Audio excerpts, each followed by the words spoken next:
Hi, welcome to Psyphilopod. My name is Cory Clark, and I'm an assistant professor of social psychology at Durham University, and this is my co-host. Assistant Professor Bo Winegard at Marietta University, broadcasting per usual in an undisclosed location somewhere near the College of Marietta. Yeah, and I'm in, I guess, a more informal location today as well because I forgot my earbuds. Yeah, Yeah, I it actually was a have my whole mess. laptop resting on a stripper pole stand right now. Oh, that sounds exciting. Um, Today, the title of our episode is Don't Fear the Reper-cussions. Although We are we may clever. conclude that that's actually not an I appropriate would say title. you should perhaps fear the You would say fear the repercussions. repercussions. Yes, And with due deference to Blue Oyster Cult. yeah, and I would say maybe fear the repercussions. The topic is whether scientific findings, empirical conclusions from science, necessarily cause certain types of policies or political policies, or do policies sort of naturally flow from scientific conclusions? Would you say that's accurate? What was your poll? Your Twitter poll? Um, I can look it up. Yeah, so it was, so yeah, so the question is, do the findings of science, are they policy neutral? Mm-hmm. Are they suggestive? Are they strongly suggestive? Or are they determinative of policy? And Yes. I think it's important before getting into any of that discussion to note that this has nothing to do with the so-called is-ought problem, right? So the is-ought problem, typically attributed to David Hume, the basic idea that no fact of the matter, that is, no is, can tell us what we ought to do. We're just going to assume, I presume, that we have certain values that most humans are already committed to, right? You mean we already agree on a lot of oughts, like what is good? And so, Yeah, I mean, I'm going to assume that if, for example, we found out that putting seaweed with olives would blow up the whole world, that would be bad, and we should care about that. yes, we And I'm gonna, all don't want the world to blow up. Well, not all of us, but most of us. right, most of us would rather the world make it for a couple hundred more years. So we're not really grappling with the is-ought problem. It is related though, but yeah, maybe that will be woven into the conversation. So your poll results. Do you believe that scientific evidence is policy neutral, suggestive of policies, strongly suggestive, or determinative of policies? The winner was neutral. Neutral, with Yeah, the neutral was an 37, underdog. 37.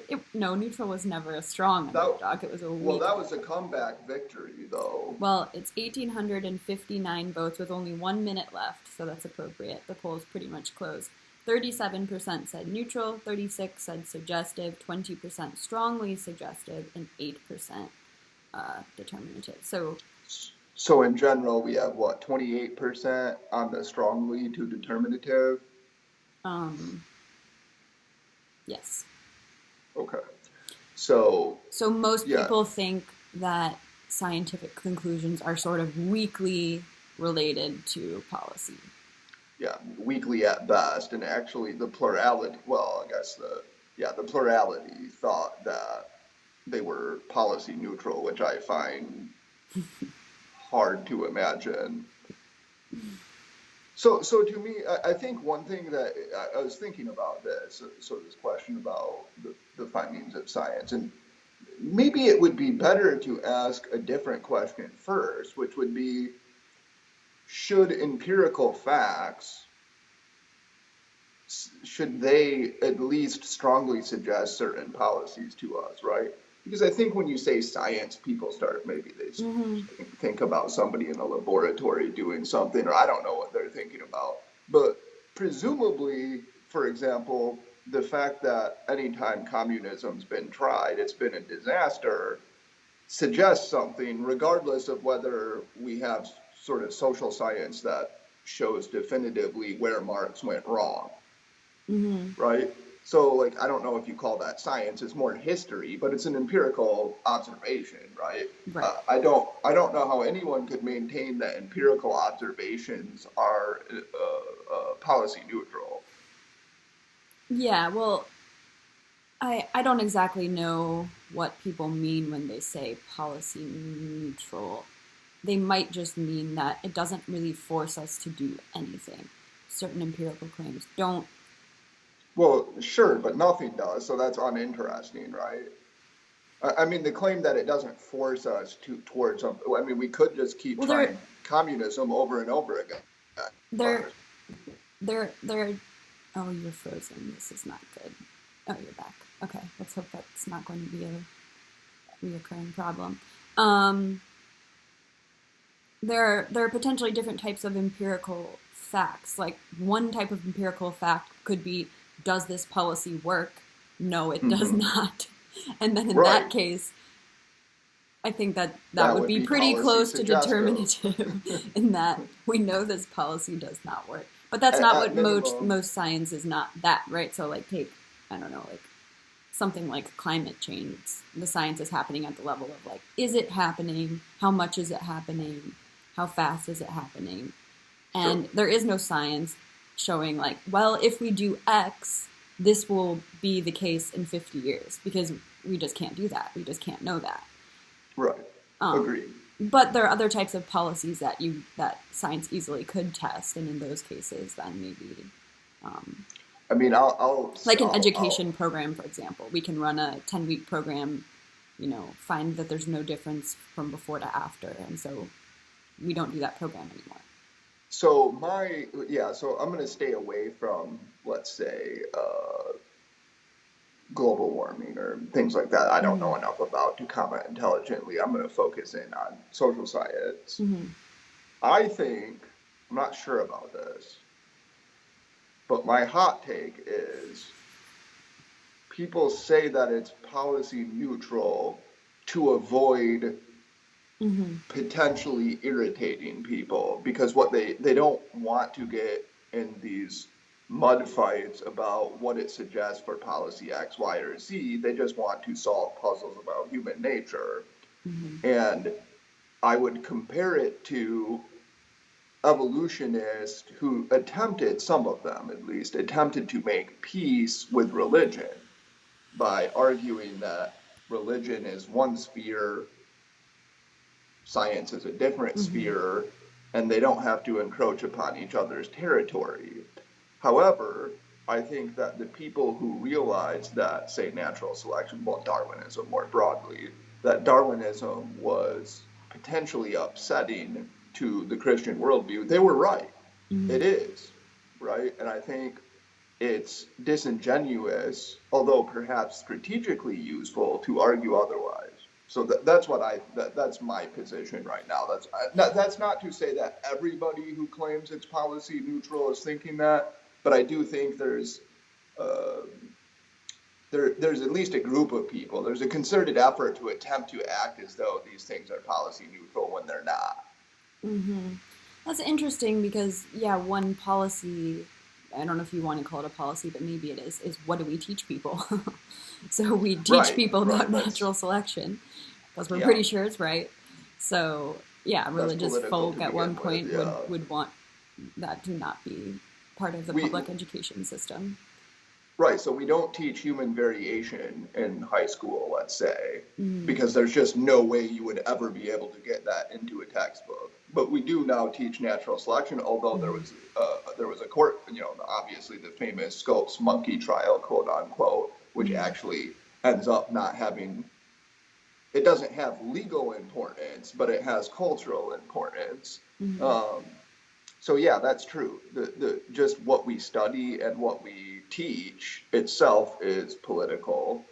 But let's avoid that part because I think that's political in maybe an interesting way, but not directly germane to what we're talking about, which is does the evidence of the social sciences at least, and I think I'll go with strongly suggest policy, and I will say that this is my claim.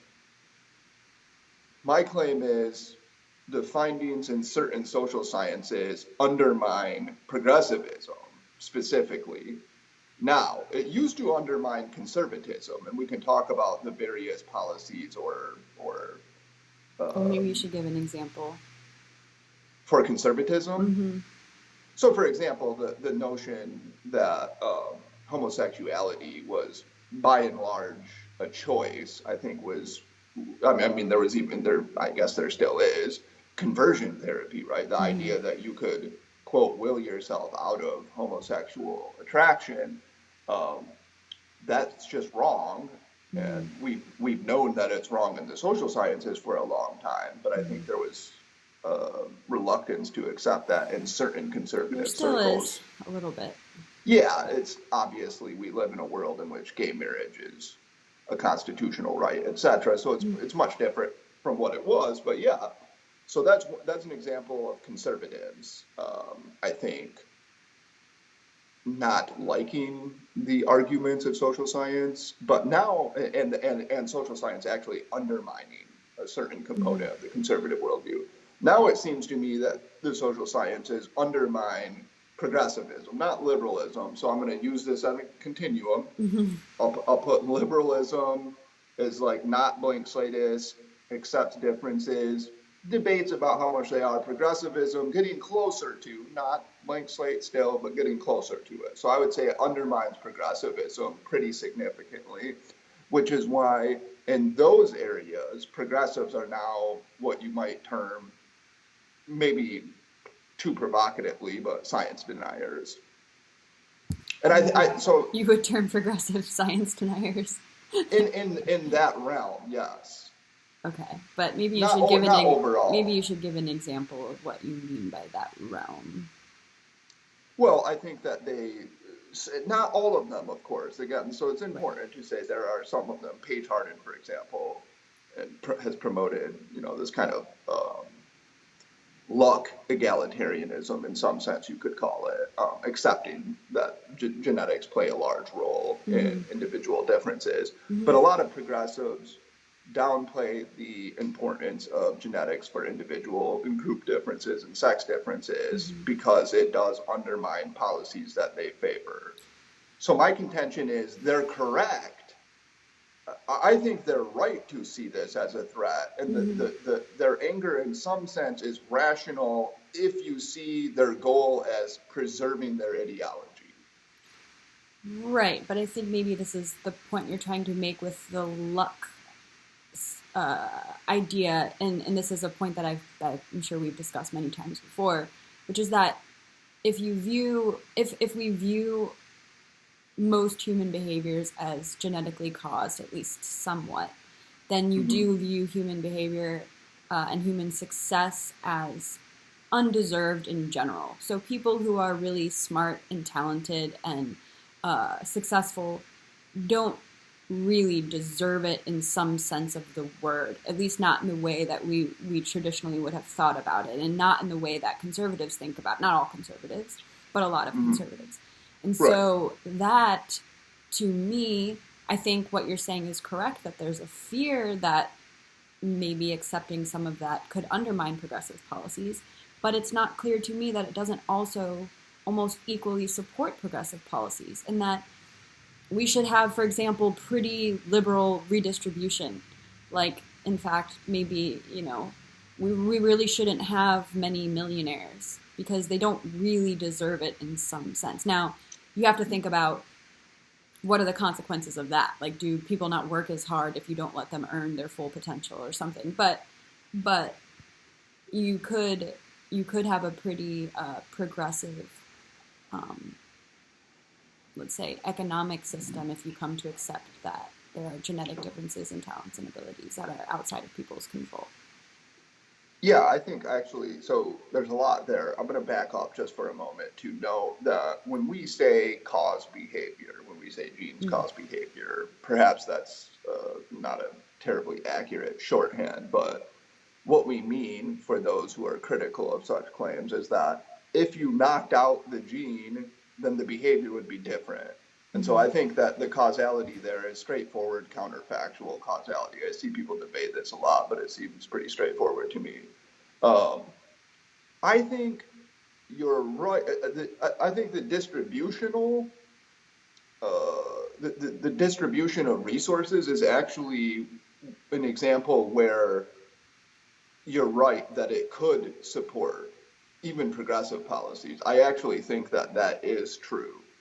So I think you could make a strong. Now, I don't think that the reason we distribute resources the way we do is not because people quote unquote deserve it. Maybe we ad hoc justify it by saying they deserve it, but that's not the reason we do it, right? I mean, the reason that we do it is because it's one of the more efficient talent where it should go. You froze, and I'm assuming it recorded the freezing, so maybe restate what you said. Only for like the past 10 seconds. Okay, so I guess my point was that the reason we distribute resources the way we do is not because of we didn't get together and decide, oh, some people deserve X and some people deserve Y, right? It's really more of the free interaction of people in a marketplace. And it just turns out that people, when they freely interact like this, I understand there's government intervention here. There's not a perfect market, of course, but by and large, when people interact freely, you get this kind of a distribution, right? So I don't think you get inequality. Yeah, of course you get inequality. So you're saying we only redistribute because we're concerned about inequality and not because we have any sort of appreciation for the fact that people don't have some kind of like full control over the outcomes that they produce. No, I'm saying that the reason that Steve Jobs was making, I don't know exactly how much he made toward the end, a lot. The reason he was making so many millions, perhaps billions of dollars is not because we felt he deserved it. It's because that's how goods get exchanged in a marketplace. So the deserving maybe comes afterward. Maybe we can start expatiating upon the morality of capitalism, but that's not the reason we do it that way. So if it turns out that people don't ultimately deserve, and I think we should get to this question of what we mean by ultimate or metaphysical, I guess, deservingness, it still doesn't follow that like we have to change the way we allocate resources. Now, you could argue that we should. I think that's a different argument, though. I'm not entirely sure I agree with you on that, because I do think at least the conservatives I know, people who who have a problem with like high tax rates, for example, they view it as unfairness because they do believe that they deserve what they earn in a free market, and whatever they're capable of earning is the amount that they deserve. Because tax rates, I think that's a bit different. So I guess you can look at exchanging resources in the marketplace. I think taxes are different. There you have a lot of moral argument. I agree with that. I guess maybe you're just agreeing with me, but I guess then accepting genetic differences between groups or individuals and their abilities, to me, actually supports more progressive policies, because take, for example, what we've done with women in sports. Women are biologically different from men. They don't run as fast. They're not as strong. And I would say we created women's sports because we wanted them to be able to participate and have equal opportunities to participate and to achieve things. And so to me, that is potentially something that's progressive, although maybe it's not. I don't know. Well, okay, so I have a thought. So let's hold that one, because that might be a good example. I guess the question I would ask is, if, in fact, taking hereditarianism seriously, and by that I just mean heredity plays a role in individual differences. If taking that seriously actually supports, buttresses, encourages progressivism, why are progressives so hostile to it? one would think that they would be more happy about Maybe it. they haven't thought it through thoroughly. No, okay. No, I agree with you on that point. I do think that a lot of the resistance um, it's related to the concept solution aversion. That people deny certain empirical realities when they fear the consequences of those empirical realities. And I do think that's what's happening with a lot of progressives in the social sciences. But maybe you should explain that specifically. Like, what are they afraid of? What are progressives afraid of? Mm. Okay, so did you answer? I didn't hear much of an answer. Are we just going to talk about this before you try to answer Did you that? ask me a question? Yeah. What did you ask me? I said I didn't hear much of an answer in what you just said. You didn't, so you want to explain this and then maybe you will answer why progressives are so worried about it? No, I was asking you why progressives are so worried about it. No, I know, but I said, if I understand correctly, your bold claim Uh-huh. was actually this supports, not erodes or not, argues against progressive policies. And I asked, Mm-hmm. if that's true, why are progressives so horrified of it? Or many progressive, let's say. Did you just kick the ball back to me? Yeah, I'm kicking it back to you. Okay. Because I do think you're right that the reason they oppose certain what appear to be empirical realities is because they fear the consequences. So I'm kicking it Okay. back to you to explain what those specific consequences are that they're afraid of. Well, I mean, I can think of definitely a few. I think that they have concerns about, say, educational policies, Mm-hmm. concern that if we accept that a lot of differences in learning groups and individuals is not the result of resources or bad teachers, but rather the result of the students' natural propensities, that Mm-hmm. we won't spend as much money on that. That's one Yes. thing. Another thing would be it suggests that broadly we should be more tolerant of disparities in outcome, because disparities in outcome do not necessarily suggest discrimination in the process. So you can think of like plenty of examples here. I think this is probably the most important thing that progressives don't like.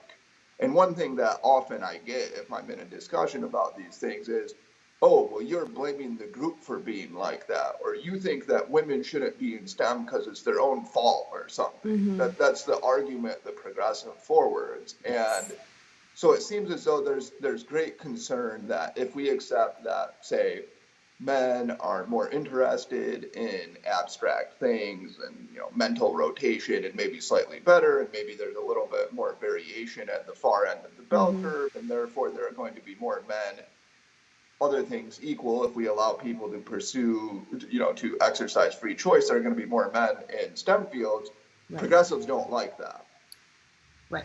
Because they Right. think that then we would oppose policies and whatever other types of measures that are meant to advance women in those fields. And Right, those are but really important to progressives. I would suggest further, though, that they realize that people would think it unfair to interfere with sort of natural outcomes, if you will. Like, I think that they realize that undermines an important argument.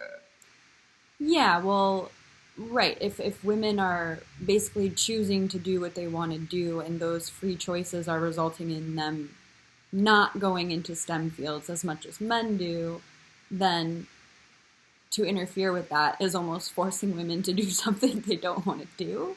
Right. But it's interesting because in Or, that case, it's everyone, the value is the same for everyone, right? Everyone kind of wants what's best for women. Everyone wants women to do what women want to do.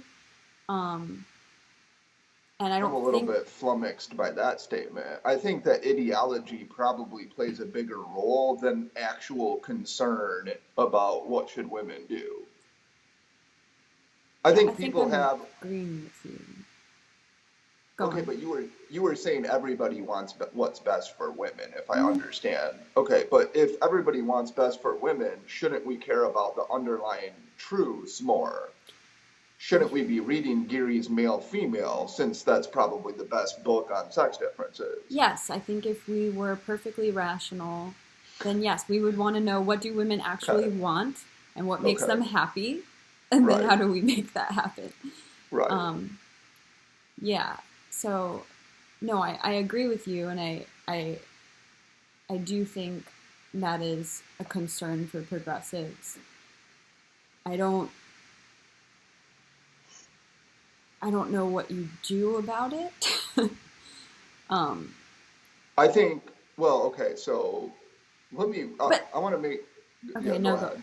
No, I was gonna say maybe we need to come back to the point about um, um, now I forget what I was gonna say. You go on, and Okay, it'll so come back I'm to gonna me.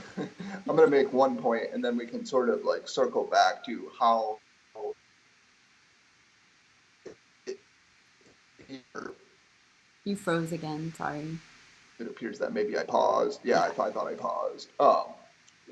I'm gonna make a point, and then perhaps we can get to this.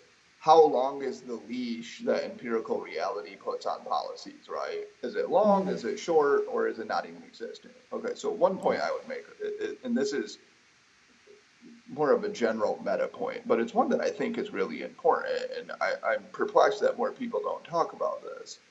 So the general progressive tendency is to blame disparities on social injustice. Would you Mm-hmm. agree with that? Okay.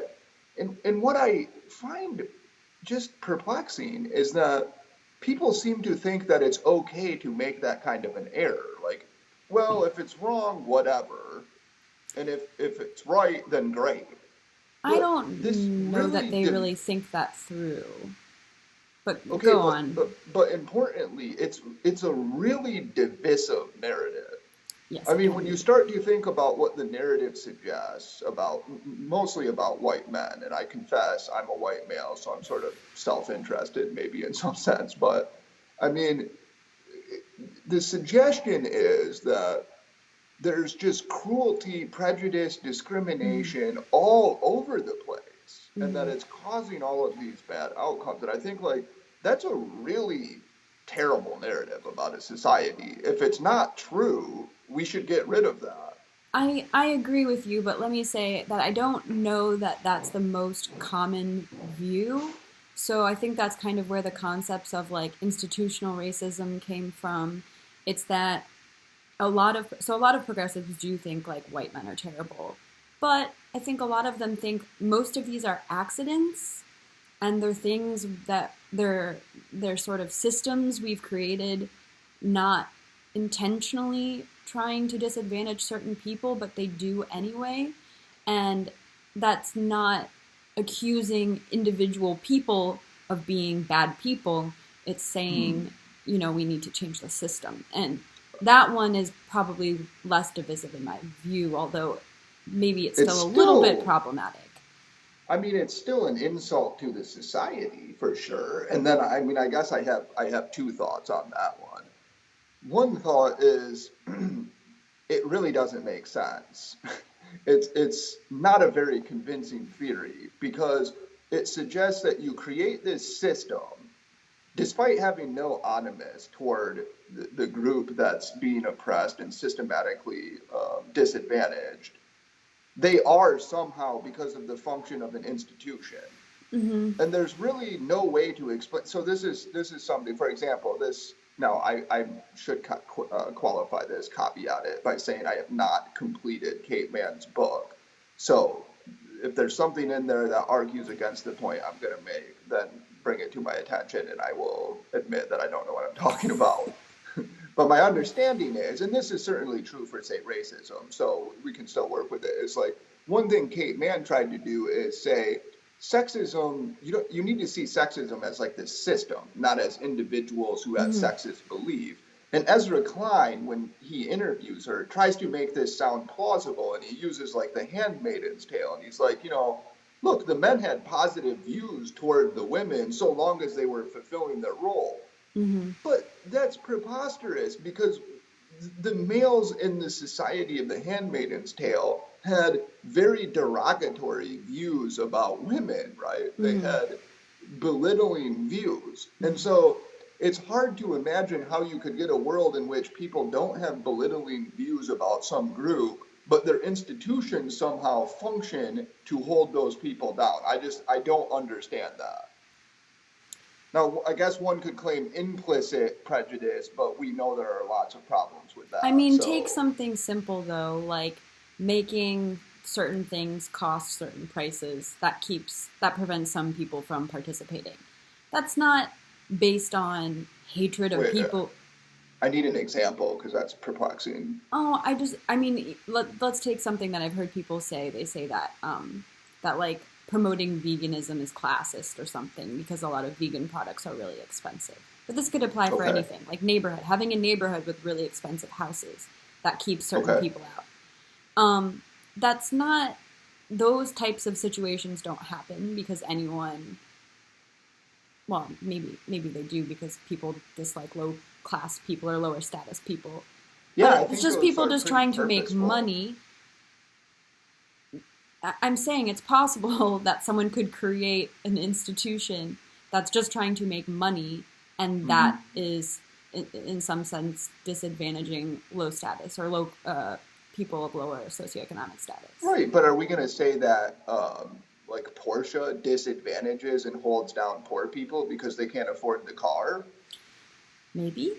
I mean, that just seems odd to me. I don't I'm think just that's using what. that as an example to say that this can happen. If your point was that it doesn't happen. But you're using a bad example, so you're not challenging me. You're using an example that doesn't make any sense.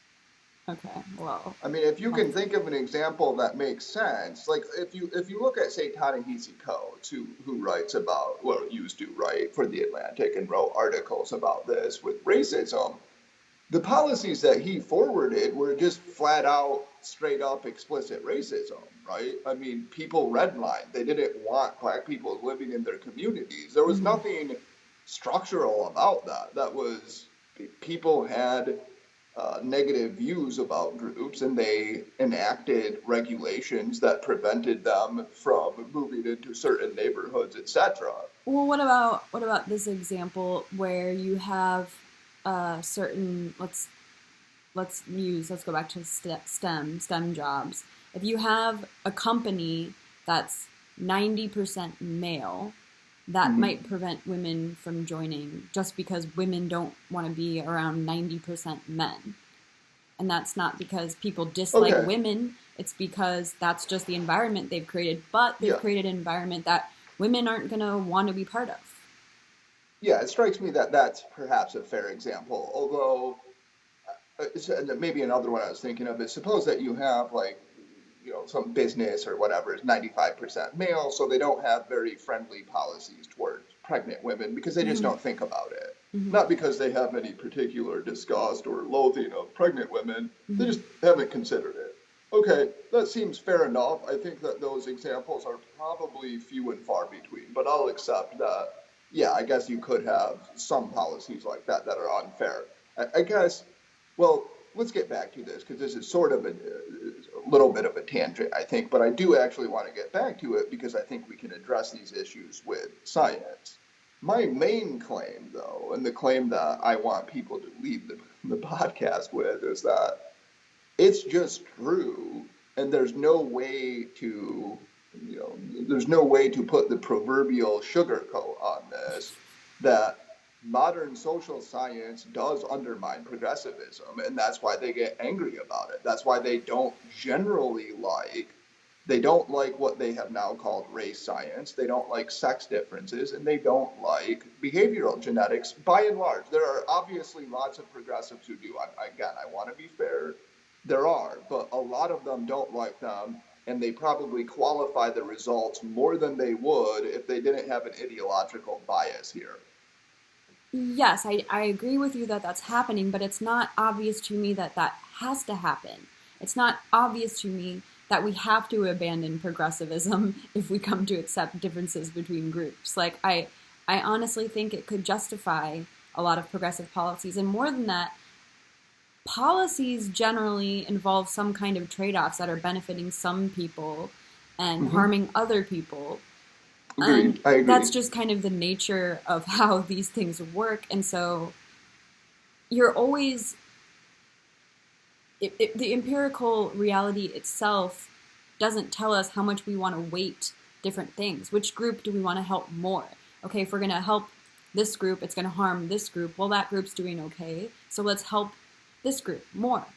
You know? Like, it's not clear to me that I completely agree with that, yes. No, I completely agree with that. I think the biggest is it a failure to appreciate that, or is it fear that the public at large would not support progressive policies if they came to certain conclusions? I think that's part of it, is that it undermines arguments about fairness. I think people understand undermines some that. arguments. Right, I'm not saying it undermines every argument. It does undermine certain ones that they would like to make. And because I think this is the big biggest problem. I think I must have paused for a second. Just for a moment, yeah. Okay. I think the biggest challenge is this, and it's what I said near the beginning, which is if you take modern social science seriously, of course, we knew this before we had modern social science, but modern social science confirms these suspicions that you can read in people all the way back to the Greeks. Disparities in outcome don't tell you anything about disparities in the process, and that's the biggest problem. And so if you go to people and you say, you know what, look, it's actually not the case that society is horrifically discriminatory against women, but there is this disparity and we want to correct it. I think that undermines some of the argument there. It undermines the force of it. Right? Yeah. I'm not sure if I agree that disparity in outcome tells you nothing, but it doesn't tell you a lot, and it certainly can't reach final conclusions regarding why you get disparity. I'm sorry. If I said nothing, that's too bold of a statement. Yes, like if you to have discrimination, I mean, at least it suggests that there could be discrimination. It's like a correlation. It suggests there could be causation. I want to use an example from Sweden because it's not our country, so maybe we can be more objective about it. When I was in Sweden, someone told me that the majority of rapes against women in Sweden were perpetrated by immigrants from Africa and the Middle East. I think 58% in 2017 of total rapes. And I confirmed this on Wikipedia. You confirmed this? I confirmed this on Wikipedia. 58% of total rapes, at least where they identified the perpetrator, were immigrants from Africa or Middle East, and 80% of rapes perpetrated by strangers. And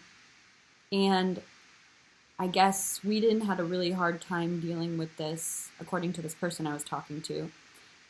Sweden had a hard time dealing with this because they're a pretty liberal country, and that maybe suggests tightening up on immigration somewhat. Right. And I get that might be the public intuition if you were to find out that people that you were letting into your country were causing problems, then you might not want to let people into your country anymore. But to me, it doesn't require that at all, because you still have to note that most immigrants aren't causing problems. And it's unfair to them to say that just because some are, we shouldn't let anyone in, right? So I guess I'm saying I think that one, well, I would say a couple of things there. Now, I don't know the exact statistics in Sweden. I know that there were problems across Europe with this, Germany, for example. And in fact, there were many people who distorted, lied about, silenced the truth. And I think the reason that they did it is because they understood that people wouldn't be happy about it. Right. And that was my understanding. What happened in Sweden is that people were afraid if people found out about Right. this issue, then they would oppose immigration altogether. And Okay, we so don't want people to oppose immigration altogether because right. there are Because people who we really know need to immigrate. right, we know let us control society. We'll call you ignorant when you notice these patterns, and we'll do what we want to do, is basically what happened there, right? We know better than you do. We're more compassionate. We're more moral. If you found out the truth, then you might get upset about it. That seems to be the attitude. And Um, I'll tell you why I find that repellent.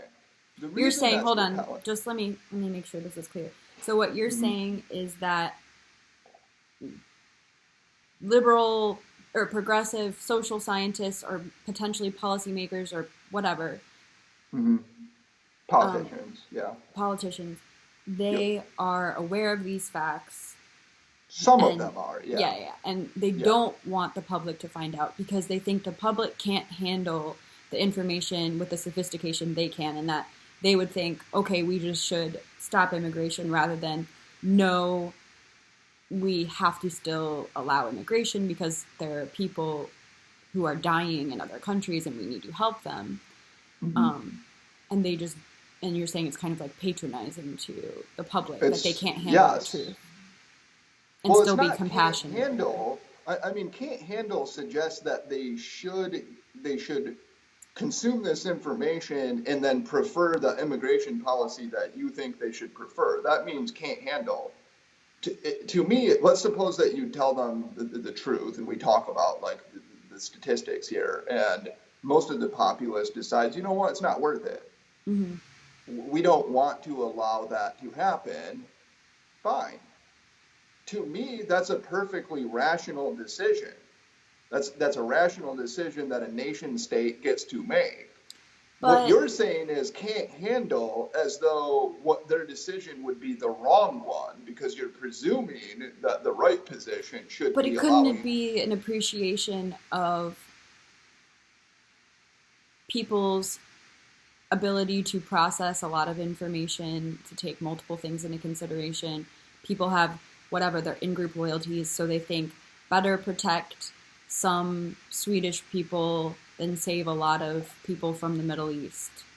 I think the problem with that view is that, with few exceptions, and I think there are exceptions, modern political legitimacy requires at least, what, I don't know, like 40-45% consent if they have the knowledge. And so if you want to have this regime of the noble lie Mm-hmm. to preserve your policy, I'm going to say, one, it's an illegitimate policy, or should be seen as an illegitimate policy. And Yeah. two, I think that it's immoral. And let me, this is the point that I You wanted mean to it's make about. immoral to prevent people from knowing the truth because you're afraid you'll lose public support? Yes, Yeah. and this is what I find even more abhorrent about it, is that this is what happens. Elites, and now again, this is obviously a generalization. Plenty of elites don't fit this category, but let's fit the sort of progressive elites. They hide and dissemble this. They hide the information, they dissemble about it, whatever. And then when an ordinary person who's not educated Mm-hmm. enough to understand the nomenclature notices a pattern and Mm-hmm. opines about it, it's not that we're like, okay, let's listen to that person. Mm-hmm. Instead, we call the person a bigot, oh, look at this backwater idiot, etc., Well, and disparage him or her. And I think that's probably the most repellent part of it. right. I'll say sometimes people come forward with those kinds of claims and they actually are uh, maybe hateful of people who are Well, different from sure, them but just altogether. But that's where that's a red the herring to point some I'm trying, degree. I'll say I agree with you. I do think it's kind of, well, I'll say problematic if politicians are almost trying to censor real information from the public because they think they will no longer get support from the public. I think that's probably wrong. But the point I'm trying to make is that in a case like immigration, I don't know that there really are any empirical realities that can make that determination, because we're weighing the lives of different people, and how much do we weight the lives of different people, and we can't get these exact numbers. We don't know how much how many lives are we saving by No, having pretty free, open immigration policies. sure, sure, And it's complicated. I agree with those are that, like moral issues more than like scientific issues. well, okay, but they're empirical issues because if I told the average person, hey, if let's say we pursue very liberal immigration policies in the United States for another 20 years, it Mm-hmm. will actually lead to a complete breakdown of civil society Wow. because it will create contentiousness, fractiousness, etc. But Very that's few not the people. type of empirical conclusion you could ever. That's not possible to know No, I that. know. Sure, but I'm trying to start with the extreme to Okay. work to the more subtle. My Okay. point is, if that were true, if we knew that, say we had some sort of social science device we could use and figure that out, I think most people would agree that that would be a poor policy to pursue, right?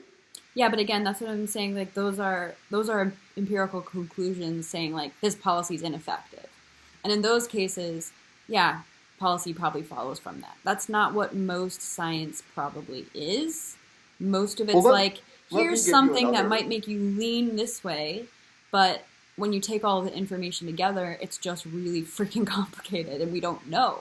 We don't know what the Sure, best policies are. no, I agree with that, but I again, like, I don't disagree with that at all. It's really complicated. The Mm-hmm. link between empirical reality and policy is a difficult one. Mm-hmm. However, I do think again that social science undermines a lot of progressive views.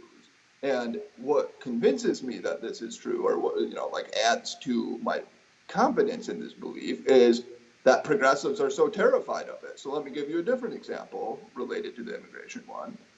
There's a common refrain in Western societies. I don't know what it's like in Europe. I don't know what it's like in Britain, even although I gather that it's kind of like this, but certainly in the United States. Diversity is awesome. It's a strength. It's everybody's better because of diversity. Well, what's the empirical evidence on that? My How department many chair, people? Richard, has a lot of papers on this, that Okay, but you diversity have makes to be people more creative. okay, but we have to be clear about what kind of diversity and under what Sure. situation. Yeah. So, for There example, are certainly moderators. Garrett Jones is an expert on this literature, and he's gone over it carefully, and there are other people who have gone over it. Mm, And not surprisingly, diversity leads to fractiousness, and it's inefficient. And the reason it's can. inefficient, which is, pardon? I said it can, yeah.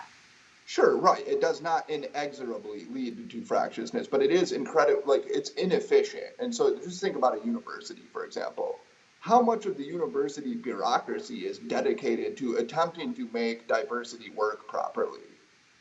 No, we can say that, you know what, that's fine. We're willing to do that because this is how we have to live in a multicultural society. Okay, Mm. that's a fair argument.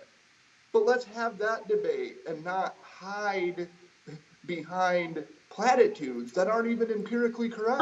I don't know that that's fair. I don't know anyone who would say that diversity is just good across the board and all kinds Really? of diversity only produce good outcomes. I don't Really? know. So, okay, but now you're making my statement Well, I'm ludicrous. saying I think people realize that it can be a challenge. Um, Okay, but is that what people say? So if I had a discussion and I said, you know what, diversity is really challenging, would mm, people say, yeah, you're right, it is? Is that the average progressive response to that? um, I don't know. I don't know. But I guess I don't know either. I do know that there are very few people who feel comfortable talking about the challenges of diversity publicly for fear of getting flagellated. I think the very reason people are so interested in making diversity work and being pro diversity and pro inclusion is because they do realize that there are challenges to it, and they want that message specifically to help with the challenges. I understand that. I think you're right. At like some sort of unconscious level, people realize that actually diversity often increases fractiousness, and that's precisely why you have to work really hard to soothe out potential conflicts, right? Yeah, like And that coexist bumper sticker, right? It's you have to make that point because it's hard for right, people to coexist, and so you right. need a campaign. Right, and I would just prefer honesty about it, and I would prefer that people know the information so they can make decisions about diversity, right? Like, Hmm. shouldn't, well, I guess, like, that's maybe a different question, but I guess the point is this. I think there's a body of literature Hmm. that people very rarely discuss openly, precisely because, again, it seems to undermine progressive values.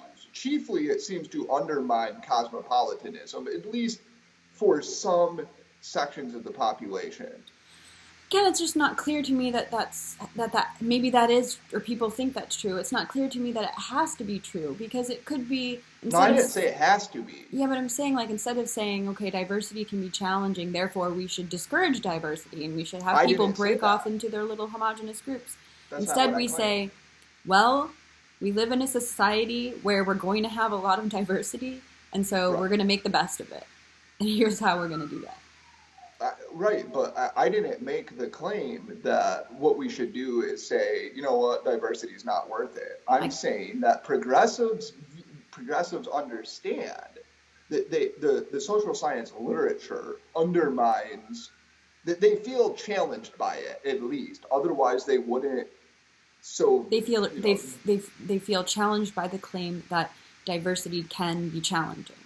correct, and that it can increase inefficiency, etc. Now, again, I think a lot of, and the literature suggests this too, a lot of this depends upon the type of people, right? So people who tend to self-select who live in cities, for example, Mm-hmm.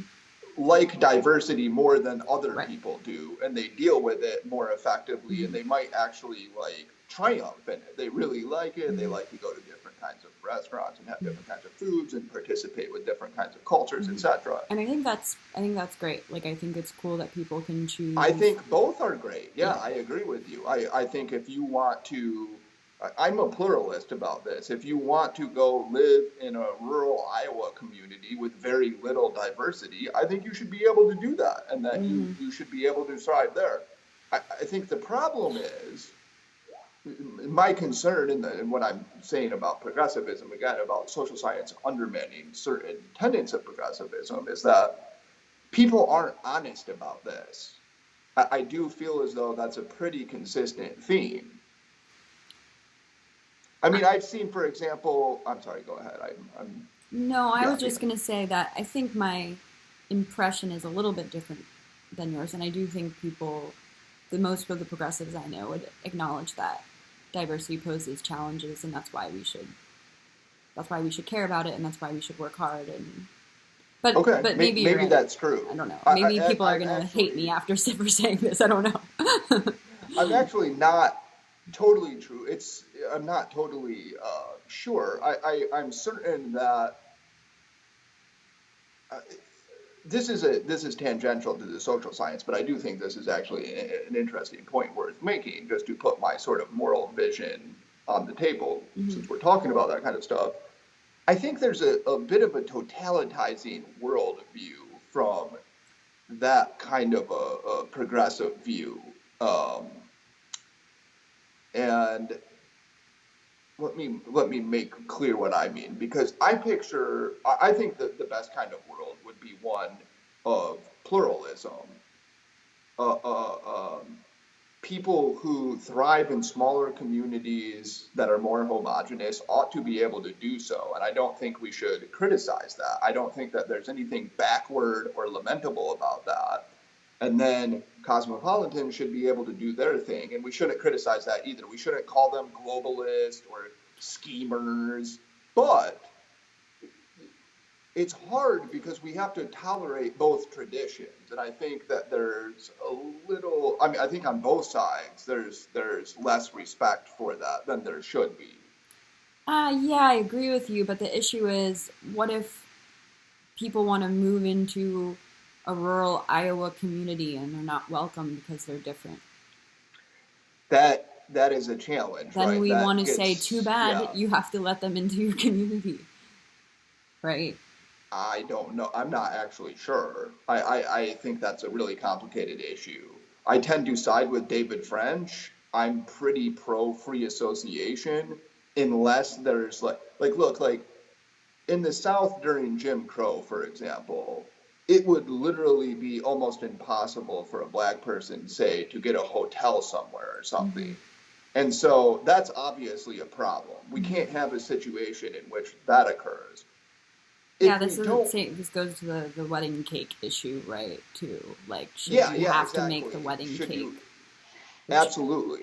is complicated. I don't think we want to Yeah. get into that. No, yeah, exactly. It's a very, very complicated issue. I'm generally a pluralist who would just, again, just to be clear to people, to listeners, where what I think is moral is like pluralism with as much freedom of association is commensurate with a decent society. Because I think obviously, and that means in places, public places, you don't have freedom of association. If you get public funding, that's a totally different thing. Mm-hmm. So generally, my view on the case will go debate.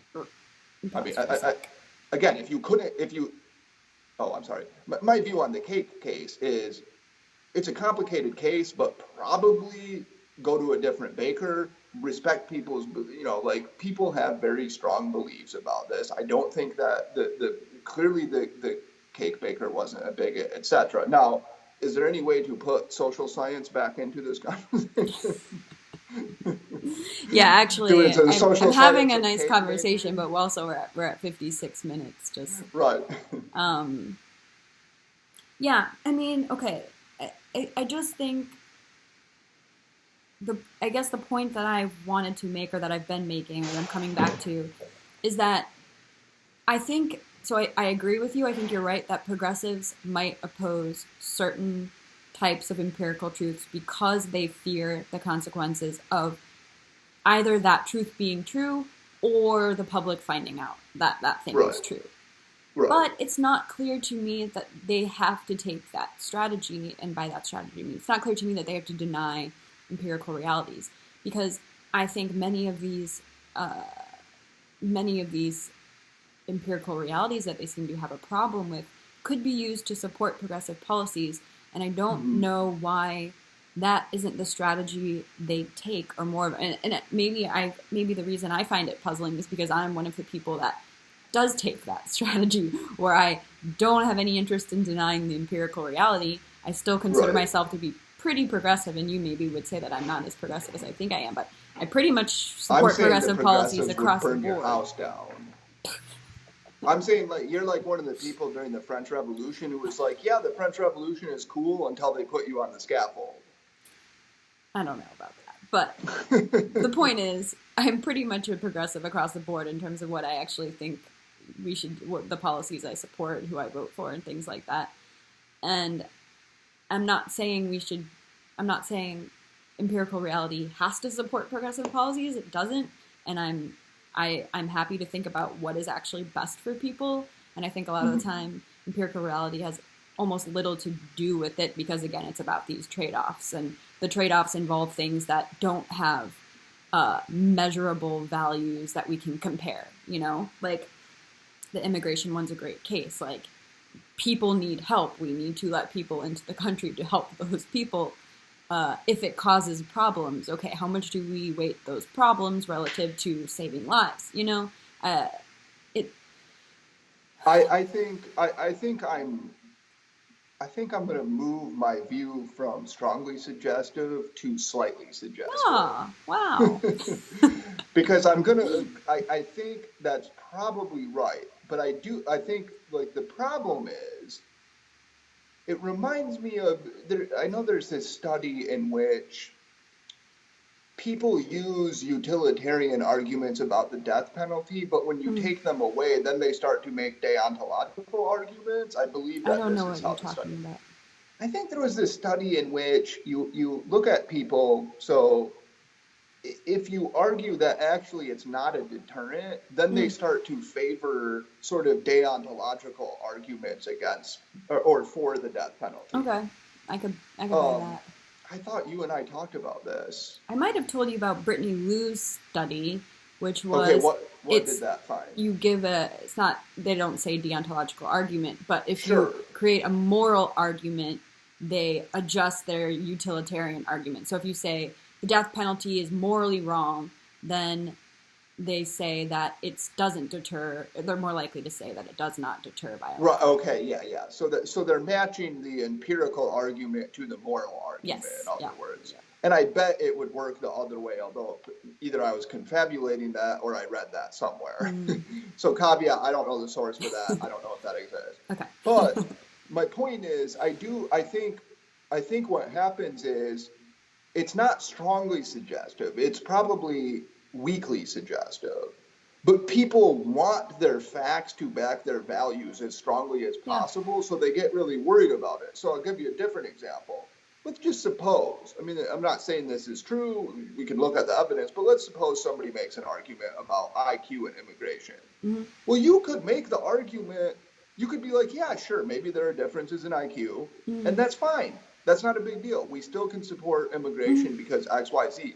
The thing is, though, people don't want to do that. They don't want to accept that there's any trade-off. They want to pretend that there's a free lunch in which everybody wins. And often there's not. I wonder how much of this is an aversion to uncertainty or something, or nuance. I just think don't you think well, here's my theory. You can tell me what you think of this. It's not really mine. It's going off of the sort of Sperber-Mercier argument, or Mercier-Sperber, that you basically have this feeling that you have, this commitment that you have, and then you organize the world to make arguments in favor of it. Right.